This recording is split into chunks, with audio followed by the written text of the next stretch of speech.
Grosse manœuvre d'infiltration pour déstabiliser le Mali. Les hommes d'Alassane Ouattara pour attaquer le Mali sont déjà positionnés.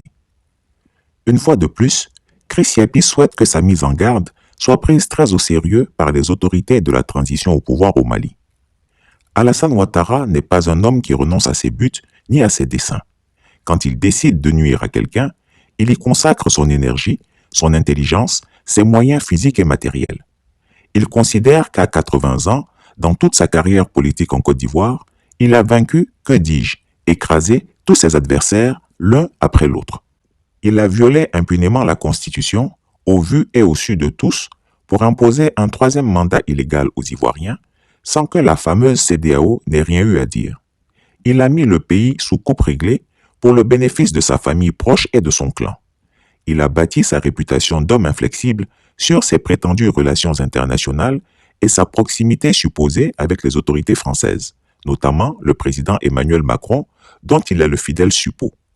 Il se dit tout-puissant et il a démontré aux Ivoiriens qu'il tient sous sa botte.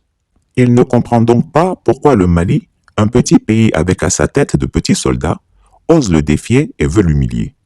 Comment la junte au pouvoir dans ce pays ose-t-elle se dresser contre lui et refuser de plier les chines devant ses dictats?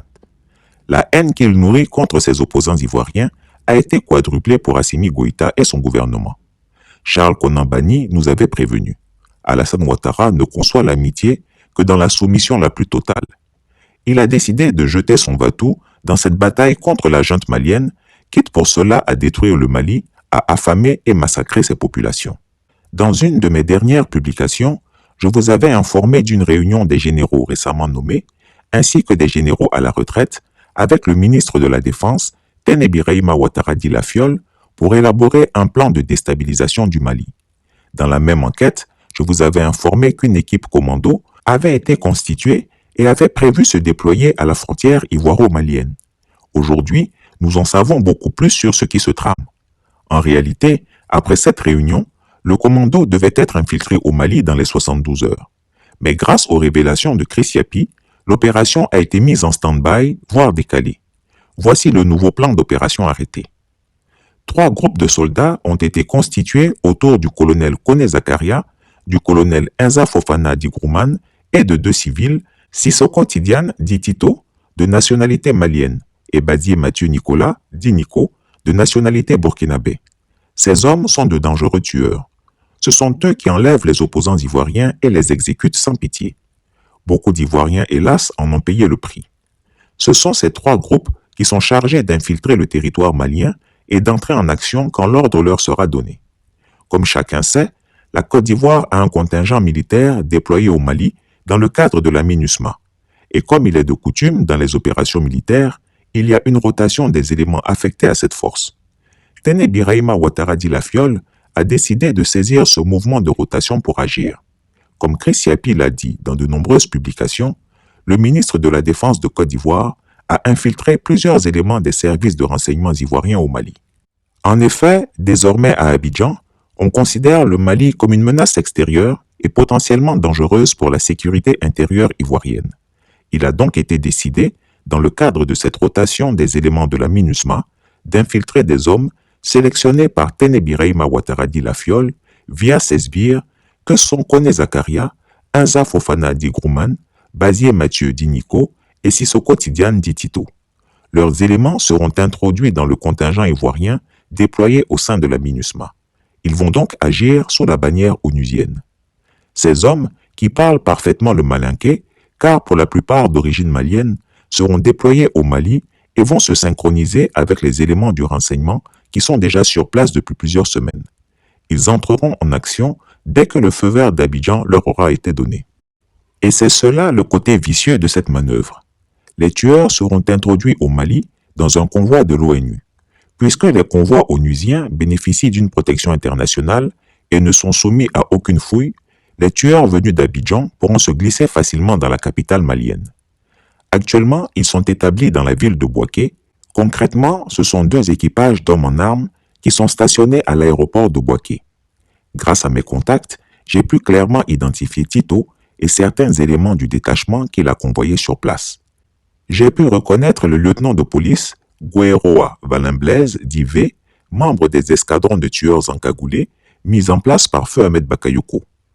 Il y avait aussi le maréchal des logis-chefs, Seni Youssouf, et le dénommé Kone Karim dit Pétivier. La plupart des soldats présents sont des membres du groupe des escadrons de la mort de Feu Ahmed Bakayoko, qui sont désormais à la solde du nouveau chef de la défense ivoirienne, Tene Birahima Ouattara dit Lafiole, frère cadet d'Alassane Ouattara. Après avoir déployé leurs éléments à l'aéroport de Bouaké, Tito et le lieutenant Gouéroa sont retournés sur Abidjan le même jour. Le maréchal des logis-chefs, Seni Youssouf, et Pétivier sont restés sur place. Il est prévu dans la journée d'aujourd'hui un renfort en hommes et en matériel. Ces renforts seront fournis par les responsables des autres groupes, à savoir les colonels Kone Zakaria et Inza Fofana Digroumane. Ils ont bien briefé leurs hommes sur leur mission, déstabiliser le pouvoir au Mali. Tous ces mercenaires sont prêts, ils attendent juste les ordres venus du palais d'Abidjan. Il est clairement établi qu'Abidjan est en contact avec un officier supérieur malien, un colonel dans l'entourage d'Assimi Goïta, nous dit-on. C'est cet officier qui est leur contact et c'est avec lui que cette opération de déstabilisation s'organise. Chris Yapi continue d'enquêter pour identifier nommément ce colonel. Quand il sera connu, son identité sera révélée. Mais ce qui est déplorable, c'est que ce sont des éléments d'origine malienne qui ont été sélectionnés parce qu'il sera plus facile pour eux de se fondre dans la masse une fois à Bamako. Alassane Ouattara prend très au sérieux ce qui se passe au Mali. Certainement pressurisé par son maître Emmanuel Macron, il n'entend pas perdre sa confiance et échouer dans cette opération rocambolesque. S'il a échoué à imposer des sanctions onusiennes pour tuer les Maliens, alors il passera par la méthode qu'il maîtrise le mieux, faire assassiner Assimi Goïta ou en tout cas réussir un petit putsch au Mali. Certains peuvent penser que cela n'est pas possible, qu'ils se détrompent. Alassane Ouattara n'est pas à son premier forfait en la matière dans notre sous-région. Nous avons encore en mémoire comment il a convaincu et poussé le général Diendéré à faire un coup d'État au Burkina Faso. Il a fourni des armes et des milliards pour déstabiliser le pays des hommes intègres, toujours avec son fameux colonel Dozo, Kone Zakaria. N'ayons pas la mémoire courte. Ce qui est totalement machiavélique, c'est qu'il essaie d'endormir la junte malienne en clamant qu'il ne souhaite qu'être leur allié pour mieux les poignarder.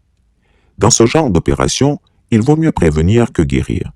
C'est pourquoi Chris Yapi sonne l'alerte pour que les autorités de transition maliennes redoublent de vigilance. Les convois de l'ONU devront faire l'objet d'une attention particulière.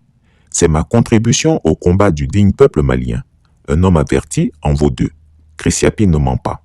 Retrouvez Chris Yapi sur son nouveau compte Twitter, ses deux chaînes YouTube, sa chaîne Dailymotion, Instagram et Mediapart.